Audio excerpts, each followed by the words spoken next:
ఇరాన్పై America weekend attacks చేయబోతోందా? ఏ క్షణమైనా America దాడి చేసే అవకాశం ఉంది. ఇరాన్తో అమెరికా అణుచర్చలు విఫలమయ్యాయి. మరోవైపు అటు హర్ముజ్ జలసంధిని కూడా ఇరాన్ పాక్షికంగా మూసివేసింది. ఇరాక్ సరిహద్దుల్లో భారీగా అమెరికా బలగాలు మోహరించాయి. ఇరాక్ కేంద్రంగా ఇరాన్ అష్టదిగ్బంధనానికి ప్లాన్ చేస్తున్నారు. అరేబియా సముద్రంలో ఫైటర్ జెట్లు, యుద్ధ నౌకలు మోహరించారు. గైడెడ్ మిసైల్స్, డెస్ట్రాయిడ్స్, జలాంతర్గాములు రెడీగా ఉన్నాయి. ఇరాక్లోని స్థావరాల నుంచి అమెరికా ఆపరేషన్లు నిర్వహించే ఛాన్స్ ఉంది. అంతర్జాతీయ మీడియాలో 68 సెంటిమెంట్పై చర్చ జరుగుతుంది. ఏ క్షణమైనా దాడులు అమెరికా ప్రారంభించవచ్చనే ఊహాగానాలు వస్తున్నాయి. అమెరికా సైనిక శక్తి మోహరింపుపై ఇరాన్ కూడా స్పందించింది. అమెరికా నౌకలను ముంచే ఆయుధాలున్నాయంటూ ఖమేనీ చెప్తున్నారు. ఈ నేపథ్యంలో ఇరాన్ అమెరికా వ్యవహారం మళ్ళీ ముదురుతోంది. ఇక ఇరాన్ 10 రోజుల్లో గనక న్యూక్లియర్ డీల్ కుదుర్చుకోకపోతే, ఒప్పందం కుదుర్చుకోకపోతే ఖచ్చితంగా దాడులకు రెడీగా ఉండమంటూ ఇప్పటికే ఆ దేశ మిలిటరీకి ఆదేశాలు జారీ చేసినట్టు తెలుస్తుంది. 10 రోజుల్లో డీల్ కుదుర్చకపోతే ప్రమాదం జరుగుతుందంటూ ఇప్పటికే ఇరాన్ను మరోసారి హెచ్చరిస్తున్నారు డొనాల్డ్ ట్రంప్. వాషింగ్టన్ డీసీలో మాట్లాడారు. అమెరికా ఇరాన్ మధ్య చర్చలు విజయం సాధిస్తాయో లేదో త్వరలో తెలుస్తుందంటూ ఆయన చెప్తున్నారు. జెనీవాలో అణు చర్చలు నిలిచిపోవడంతో ఇది అమెరికా ఇరాన్ ఉద్రిక్తతల సైనిక చర్యకు దారితీసే ఊహాగానాలకు ఆజ్యం పోస్తుంది. అయితే అమెరికాలో అంతర్జాతీయ మీడియా సంస్థలు లేదా బ్రిటన్లో మీడియా సంస్థలన్నీ కూడా ఒకటే చెప్తున్నాయి. ఇప్పటికే ట్రంప్ ఇరాన్పై దాడులకు సిద్ధమవుతున్నారని ఈ మీడియా కథనాల సారాంశం. ఈ చర్చల్లో, జెనీవాలో జరిగిన చర్చల్లో కుష్నర్ పాల్గొన్నారు, ట్రంప్ అల్లుడు, అలాగే Steve Witkoff, middle east envoy, Trump రాయబారి ఆ చర్చల్లో పాల్గొన్నారు. ఆ చర్చలు కూడా అసంపూర్తిగా మూసాయి. ప్రధానంగా 3 డిమాండ్ పెట్టారు. అసలు అణ్వాయుధాల తయారీ పూర్తిగా ఆపేయాలి, యురేనియం శుద్ధి.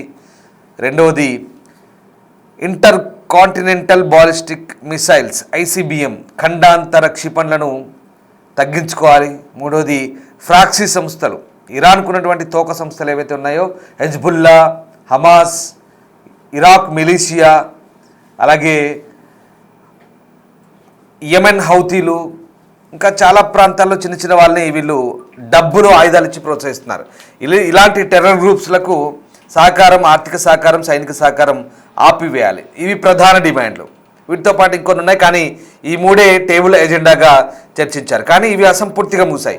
కేవలం అణ్వస్త్రాలకు సంబంధించిన అంశాలే మాట్లాడదామంటూ ఇరాన్ పట్టుబట్టింది. దీంతో చర్చలు విఫలమయ్యాయి, అసంపూర్తిగా మూసాయి. ఇక ఇప్పుడు అమెరికా బంతిని ఇరాన్ కోర్టులో వేసింది. మీరే తేల్చుకోండి ఏం చేస్తారో అంటూ.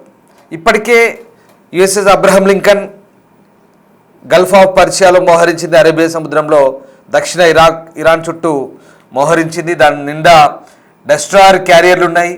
ఆ వాహక నౌకలు చూడొచ్చు. మరోవైపు B-2 శ్రేణి బాంబర్ల విమానాలు మనం ఒక విజువల్లో చూడొచ్చు. ఇక వందల సంఖ్యలో ఆ వాహక నౌకల్లో మోహరించిన యుద్ధ విమానాలు, ఫైటర్ జెట్లు దాడికి ఏ క్షణమైనా ఆదేశిస్తే అటాక్ చేసేందుకు సిద్ధంగా ఉన్నాయి. మరోవైపు గెరార్డ్ ఫోర్డ్ కూడా చేరుకోబోతుంది. అదొక పెద్ద వాహక నౌక, యుద్ధ వాహక నౌక. సో అటు హర్ముజ్ జలసంధిలో ఇరాన్ కూడా సైనిక ప్రదర్శన నిర్వహించింది. దాంట్లో రష్యా కూడా పాల్గొంది. బట్ రష్యా, ఇరాన్ జాయింట్గా నిర్వహించిన ఈ సైనిక విన్యాసాలు ఇవి రష్యాకు మిత్ర దేశాలతో కలిపి చేస్తున్న విన్యాసాలు. ఇది కామన్గా యాదృచ్ఛికంగా చేస్తున్నాయి. ఎందుకంటే మొన్న విశాఖపట్నంలో కూడా నేవీ విన్యాసాలు రష్యా, ఇండియా కలిసి చేశాయి. విశాఖ తర్వాత మళ్ళీ ఇక్కడ హర్మూజ్లో చేస్తున్నామని రష్యా చెప్తోంది. ఈ యుద్ధానికి, ఈ యుద్ధ సన్నాహాలకు రష్యాకు సంబంధం లేదన్నట్టుగా వాళ్ళు లైట్ తీసుకుంటున్నారు.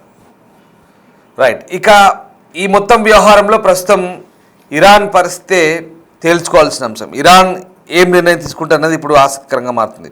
సో 10 రోజుల్లో యుద్ధం కనుక జరగొద్దు, నిలిచిపోవాలంటే కనుక 10 రోజుల్లో దారికి రండి, లేదంటే మీ సంగతి చూస్తామంటూ డొనాల్డ్ ట్రంప్ హెచ్చరిస్తున్నారు. ఇరాన్ అణు సదుపాయాలు, బాలిస్టిక్ క్షిపణి కేంద్రాలు, సైనిక స్థావరాలు అమెరికా లక్ష్యంగా ఉండే అవకాశం కనిపిస్తోంది.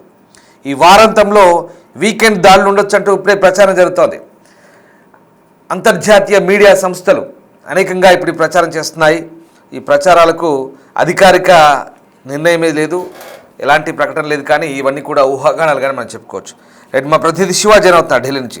శివ, ప్రస్తుతం ఈ ఇరాన్ అమెరికా వ్యవహారం కాస్త ముదిరి పాకాన పడుతున్నట్టుగా అనిపిస్తోంది.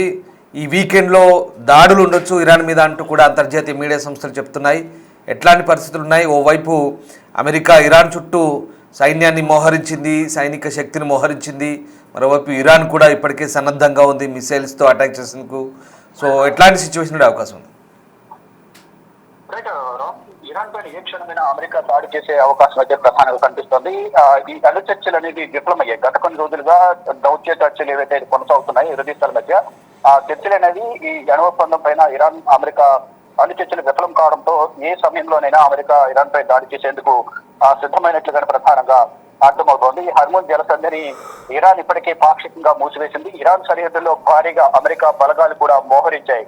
అక్కడ మోహరించి ఇరాన్ కేంద్రంగా ఇరాన్ అష్టదిగ్బంధనానికి చేసేందుకు అమెరికా ప్లాన్ చేసింది. దాంతో భాగంగా అరేబియా సముద్రంలో ఫైటర్ జెట్లు, యుద్ధ నౌకలను కూడా మోహరించింది. ఇప్పటికే అరేబియా సముద్రంలో విధ్వంసం సృష్టించే అమెరికాకు సంబంధించిన అబ్రహం లింకన్ పేరుతో కూడిన ఈ యుద్ధ నౌకను గతంలోనే మోహరించారు.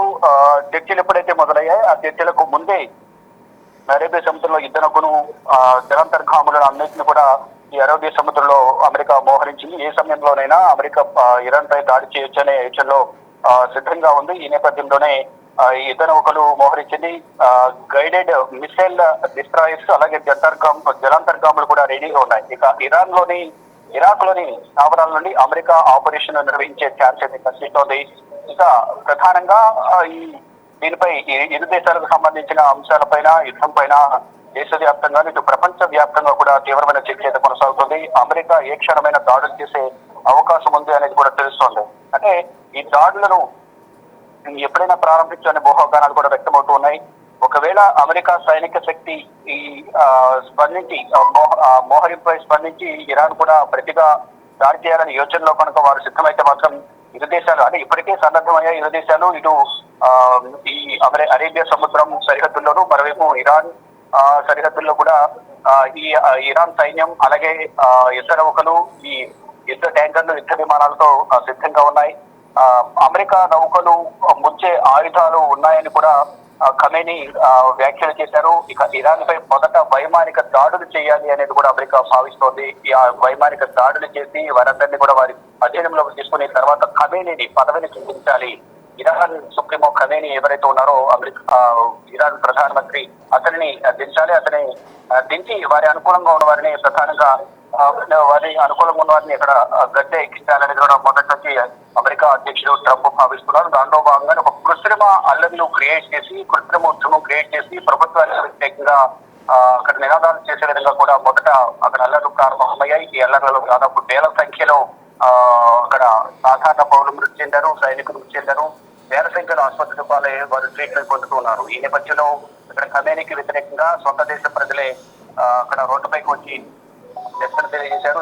నియంతృత్వ పాలన నుంచి మమ్మల్ని విముక్తి చేయాలి, మమ్మల్ని ట్రంప్ ఆదుకోవాలని కూడా వారు కూడా రోడ్లపైకి వచ్చి నిరసన తెలియజేసిన నేపథ్యంలో ఇటు ట్రంప్ కూడా మాకు మద్దతు ఉంటారు, త్వరలోనే ఈ పాలన నుంచి విముక్తి కలుగుతుంది అనేది కూడా ఇరాన్ ప్రజలు, ఒక వర్గం ప్రజలకే ఇటు ఖమేనీని పెంచేయాలని కూడా భావిస్తున్నారు. దాంట్లో భాగంగా అల్లర్లు క్రియేట్ అయ్యి తర్వాత ఇక అణు ఒప్పందాలకు సంబంధించి న్యూక్లియర్ ప్లాంట్స్ ఏవైతే ఉన్నాయో అమెరికా ఇటు ఇరాన్ దగ్గర, దానికి సంబంధించి ప్రధానంగా న్యూక్లియర్ కి అణుబాంబులకు సంబంధించి కానీ న్యూక్లియర్ ప్లాంట్ లో తయారీకి సంబంధించి యురేనియం ఏదైతుందో దాన్ని ఎక్కువ శుద్ధి చేయడం ద్వారా ఈ అణుబాంబులు తయారు చేసే అవకాశం ఉంటుంది. కాబట్టి ఆ యురేనియం శుద్ధి కర్మాగారాలను నిలిపివేయాలి. అసలు న్యూక్లియర్ ప్లాంట్లకి సంబంధించి కూడా నిలిపివేయాలని కూడా ప్రధానంగా ఈ ఇరాన్ పైన కొన్ని ఆంక్షలు విధించిన నేపథ్యంలో దానికి సంబంధించి మంత్రులు చర్చలని విఫలమయ్యాయి. ఈ నేపథ్యంలోనే ఇప్పుడు యుద్ధం ఏ సమయంలోనే రావచ్చు అనేది కూడా భావిస్తున్నారు. దానిలో భాగంగా ఇప్పటికే ఇరు దేశాలు కూడా సన్నద్ధంగా ఉన్నాయి. ఇప్పుడు ఏం జరగబోతుంది భవిష్యత్తులో, అసలు ఎప్పుడు యుద్ధం రాబోతుంది, యుద్ధం అసలు ఏం జరగబోతుంది, దీని ప్రభావం ప్రపంచ దేశాలపై ఎంతవరకు ఉంటుంది అనే దానిపై ఇప్పటికే కొన్ని ఊహాగానాలు వ్యక్తమయ్యాయి. ఒకవేళ యుద్ధం అంటూ వస్తే కనుక అమెరికా దాడి చేస్తే ఇరాన్ పక్కన రష్యా పైన కూడా దీని ఎఫెక్ట్ అనేది ఉంటుంది. ఆ సందర్భంలో రష్యా అధ్యక్షుడు పుతిన్ ఏ విధంగా స్పందిస్తారు అనేది కూడా వేచి చూడాల్సి ఉంది. ఒకవేళ ఇప్పుడు అమెరికా దాడులు చేసి ఇరాన్ ను స్వాధీనం చేసుకోవాలని చూస్తే కనుక, అంటే ముందుగా ఇరాన్ పై దాడి చేయాలి, యుద్ధ విమానాలతో దాడి చేసిన తర్వాత అక్కడ సైన్యాన్ని అంతా కూడా చెప్పు చేతుల్లో తీసుకోవాలి. ఆ సందర్భంలో ఖమేనీని పదవి నుంచి దించాలి. తమకు అనుకూలంగా అక్కడ ఒకవైపు అణు ఒప్పందాలు చర్చలు విఫలమవడం, అక్కడ సముద్ర నిర్మాణాలను కూడా ఇటు అమెరికా స్వాధీనం చేసుకోవాలి అనేది కూడా ప్రధానంగా భావిస్తుంది. గతంలో కూడా చూసాం ఈ వెనుజులకు సంబంధించుకున్న అధ్యక్షుని కూడా బందీగా చేసుకుని అక్కడ సముద్ర నిల్వలను కూడా అమెరికా స్వాధీనం చేసుకుని అక్కడి నుంచి ప్రపంచ దేశాలకు విక్రయిస్తోంది. అలాగే ఇక్కడ కూడా ఈ ఇరాన్ ను కూడా ఆ విధంగా చేయొచ్చా అనే కోణంలో కూడా అమెరికా భావిస్తుంది. కానీ అడుగు వెందులు అనేది అమెరికా పక్కనే ఉంటుంది కాబట్టి దాన్ని క్యాప్చర్ చేయడం కుదిరింది. కానీ ఈ ఇరాన్ అనేది సముద్రాలను దాటి ఉంటుంది, చాలా దూరం ఉంటుంది కాబట్టి దాన్ని క్యాప్చర్ చేయడం అనేది సాధ్యం కాదు అనేది కూడా నిపుణులు అంతర్జాతీయ నిపుణులు భావిస్తున్నారు. దానిలో భాగంగానే ఒకవేళ ఎంతమంది వస్తే కనుక ఇవి ఇస్లామిక్ దేశాలన్నింటినీ కూడా కూడగట్టే ప్రయత్నంలో కబేనీకు కూడా ఉన్నట్లు తెలుస్తుంది. దానిలో భాగంగా అసలు ఏం జరగబోతుంది భవిష్యత్తులో ఇప్పుడైతే అణు ఒప్పందాలపై చర్చలు విఫలమయ్యాయి. ఈ ఫర్దర్ గా మరొకసారి చర్చలు జరుగుతాయా లేదా యుద్ధానికే రెండు దేశాలు శత్రువుగా ఉన్నాయా అనేది కూడా చూడాల్సి. కానీ ఇటువంటి వస్తే మాత్రం దీని ప్రభావం ప్రపంచ దేశాలపై ఉంటుందనేది కూడా అంతర్జాతీయ నిపుణులు చెప్తున్నారు. Right, sir, thank you Shiva, thanks for the update. So అది ఇరాన్ అణు సదుపాయాలు, క్షిపణి కేంద్రాలు, సైనిక స్థావరాల లక్ష్యంగా దాడులు ఉండొచ్చని చెప్తున్నారు. వారాంతపు దాడులు ఉండొచ్చని ప్రచారం జరిగిన అధికారిక నిర్ణయం ఇది రాలేదు. అవన్నీ ఊహాగానాలు మాత్రమే. స్విట్జర్లాండ్లోని జెనీవాలో చివరి చర్చల్లో పురోగతి కనిపించలేదు. ఇరాన్ అధికారులు సమయం కోరినప్పటికీ ఫలితం లేకుండా చర్చలు నిలిచిపోవడంతో అమెరికా మధ్యప్రాచ్యంలో సైనిక ఉనికిని గణనీయంగా పెంచిన పరిస్థితి తీవ్రంగా ఉన్నందున ఇటీవల ఈ వారాల్లో విమాన వాహక నౌకలు, యుద్ధ విమానాలు, జలాంతర్గాములు వంటి కీలక ఆస్తులను ఈ ప్రాంతంలో మోహరించారు. సో అంతర్జాతీయ మీడియా కథనాలు అన్నీ కూడా అవే చెప్తున్నాయి. అంతర్జాతీయ పత్రికలు, వార్తా సంస్థలు, అక్కడ న్యూస్ ఛానళ్ళు అన్నీ కూడా ఇదే ప్రసారం చేస్తున్నాయి. ట్రంప్ దౌత్యాన్ని ఇష్టపడతారని చెప్పినా బలప్రయోగ అవకాశాన్ని తోసిపుచ్చలేదు. ఈ హెచ్చరికను వాషింగ్టన్ డీసీలో కొత్తగా ఏర్పడ్డ బోర్డ్ ఆఫ్ పీస్ మొదటి సమావేశంలో అధ్యక్షుడు చెప్తున్నారు. గాజాకు సంబంధించినటువంటి ఆదుకునేందుకు ఈ బోర్డ్ ఆఫ్ పీస్ అంటూ ఒకటి ఏర్పాటు చేశారు. ఈ సమావేశంలో దాదాపు 50 మంది ప్రపంచ నాయకులు వ్యక్తిగతంగా వర్చువల్గా పాల్గొన్నారు. ట్రంప్ ప్రసంగం ప్రారంభంలో శాంతి పలకడం సులభం కానీ సాధించడం కష్టం అంటూ వ్యాఖ్యానించారు. సైనిక ఘర్షణల ఆర్థిక భారాన్ని నొక్కి చెప్తూ శాంతి కంటే తక్కువ ఖర్చులతో కూడుకుంది లేదంటూ ఆయన మాట్లాడారు. యుద్ధానికి వెళ్ళినప్పుడు శాంతిని సాధించడానికి అయ్యే ఖర్చు కంటే 100 రెట్లు ఎక్కువ ఖర్చు అవుతుందంటూ వివరించారు. సో హాజరైన వారిలో ఆయన మాట్లాడారు. హాజరైన వారితో ఈ గదిలో చాలామంది ఒకరికొకరు అసహించుకుంటారంటూ ఆయన చెలోక్తులు విసిరారు. పాత రోజుల వలె గదిలోకి ప్రేమను తిరిగి తీసుకొస్తున్నానంటూ ఆయన మాట్లాడిన కూడా అంతర్జాతీయ మీడియాలో ఇప్పుడు హైలైట్ అవుతున్నాయి. ఇక యుద్ధాలను ముగించిన అధ్యక్షుడిగా పేరు పొందాలని ట్రంప్ చెప్తున్నాడు. బట్ అది సాధ్యమా కాదు. తన పదవీ కాలంలో 8 ఘర్షణలు ముగించినట్టు ఆయన చెప్తున్నారు. దౌత్యం ముగిసలాట్లో ఉన్నందున ట్రంప్ 10 రోజుల గడువు అమెరికా ఇరాన్ సంబంధాలపై తీవ్ర ప్రభావం చూపే అవకాశం ఉంది. శాంతి, అధిక యుద్ధ ఖర్చుకు సంబంధించి మాట్లాడుతున్నప్పటికీ దాడులు తప్పవనే హెచ్చరికలు కూడా ఈ కీలక నిర్ణయాల సమయ భవిష్యత్తులో ఉండొచ్చంటూ ఆయన మాటలు చెప్పకనే చెప్తున్నాయి. ఇరాన్తో స్టీవ్ విట్కాఫ్ దౌత్య ప్రయత్నాలను ట్రంప్ మెచ్చుకుంటున్నాయి. విట్కాఫ్తో పాటు అధ్యక్షుడు అల్లుడు కుష్నర్ ఉన్నారో ఇరాన్ ప్రజలతో సానుకూల సంబంధాలు కలిగి ఉన్నారని చెప్తున్నారు. ప్రస్తుతం ఇరాన్ ఒక హాట్స్పాట్ అంటూ ట్రంప్ హెచ్చరిస్తున్న పరిస్థితి. సో ఓవరాల్గా ఇప్పుడున్న పరిస్థితుల్లో మరి ఇరాన్ అలాగే అమెరికా సంయమనం పాటిస్తాయా, ఏం జరగబోతోంది? ఇటు యూకేలో ఒక జాయింట్ ఎయిర్ బేస్ ఉంది. అక్కడ నుంచి తొలుత దాడి చేస్తామంటూ అమెరికా చెప్తోంది. అయితే అమెరికా అధ్యక్షుడి ప్రతిపాదనకు ప్రస్తుతం యూకే నో చెప్తున్నట్టుగా తెలుస్తుంది. రాబోయే 10 రోజుల్లో అమెరికాతో అణు ఒప్పందం కుదుర్చుకోకపోతే తీవ్ర పరిణామాలు ఉంటాయంటూ ఆయన చెప్తున్న నేపథ్యంలో ఇక పరోక్షంగా యుద్ధ సంకేతాలు అయితే ఇస్తున్నారు. యుద్ధానికి ప్లాన్ చేస్తున్నారు. ఇందులో భాగంగా ముందస్తు దాడుల కోసం యూకే ఎయిర్ బేస్ను సహాయం కోరింది. బ్రిటన్ ప్రధాని కీర్ స్టార్మర్ మాత్రం అమెరికా అభ్యర్థనను తిరస్కరించారు. RAF స్థావరాలు ఏవైతే ఉన్నాయో ఫెయిర్ఫోర్డ్ స్విండన్ దగ్గర ఉంటుంది అది. అలాగే డియాగో గార్షియా అనేది ఒక ఎయిర్ బేస్ ఉంటుంది. వీటిని ఉపయోగించి ఇరాన్పై ముందస్తు దాడులు చేయడానికి బ్రిటన్ అనుమతి ఇవ్వట్లేదు. సో ఇది అంతర్జాతీయ చట్టాల ఉల్లంఘన అవుతుందంటూ కారణం చూపిస్తూ నిరాకరిస్తోంది. అలాగే డియాగో గార్షియా, చాగోస్ దీవులను మారిషస్కు అప్పగించే యూకే ప్రణాళికతో ఈ వివాదం ముడిపడిన పరిస్థితి. సో ఆ రకంగా డియాగో గార్షియా బేస్ అనేది 99 ఏళ్ల లీజుపై తిరిగి పొందే ఒప్పందం ఏదైతే 35 బిలియన్ యూరోల విలువ కలిగి ఉంది అది. సో ఈ బేస్ ఏదైతే ఉందో అమెరికాకు ఇండో పసిఫిక్, మధ్యప్రాచ్య అంటే మిడిల్ ఈస్ట్ కార్యకలాపాలకు కీలకంగా ఉంది. డియాగో గార్షియా అనే ఎయిర్ బేస్ ఏదైతే ఉందో అది చాలా పెద్ద ఎయిర్ బేస్ అక్కడ దీవుల్లో. ఆ రకంగా US UK joint air base అది.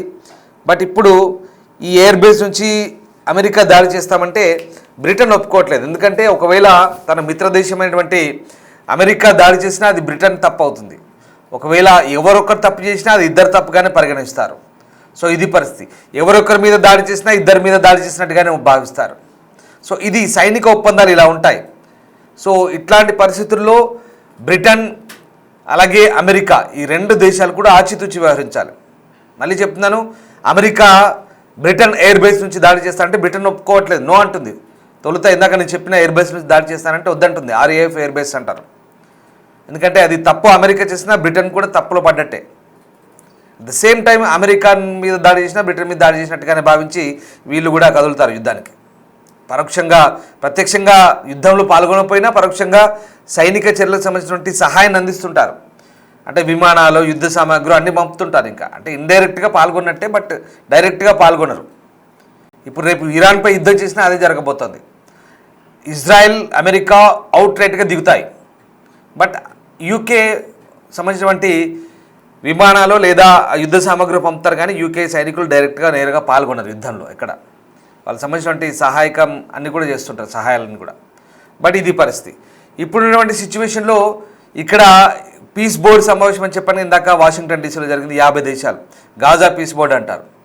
ఇంకా ఇది దొరికిందే ఛాన్స్ అనుకొని మన పక్క దేశమైన పాకిస్తాన్ ప్రధాని షెబాజ్ షరీఫ్ వెళ్ళాడు.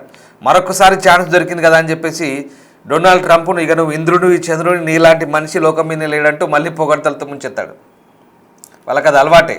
ఎందుకంటే పైసలు కావాలి. పాకిస్తాన్లో పైసలు లేవు. చాలా దివాలా స్థితి ఉన్నారు ప్రస్తుతం. పాకిస్తాన్ అమెరికా కావచ్చు, బ్రిటన్ కావచ్చు, లేదంటే IMFని కావచ్చు, టర్కీని కావచ్చు, ఇరాన్ కావచ్చు, సౌదీని కావచ్చు, దుబాయ్ని కావచ్చు, అటు ఖతర్, ఈ దేశాలన్నిటి కూడా బిచ్చమెత్తుకుంటుంది. కొంచెం పైసలు ఇవ్వండి, మేము కొద్ది రోజులు సర్వైవ్ కావాలంటూ అడుగుతోంది. అది పరిస్థితి. నిన్న మళ్ళీ షెబాజ్ షరీఫ్ పోయి వాషింగ్టన్ డీసీలో బాగా డప్పు కొట్టాడు, భజన చేశాడు ట్రంప్కి. ఆహా ఓహో అన్నాడు.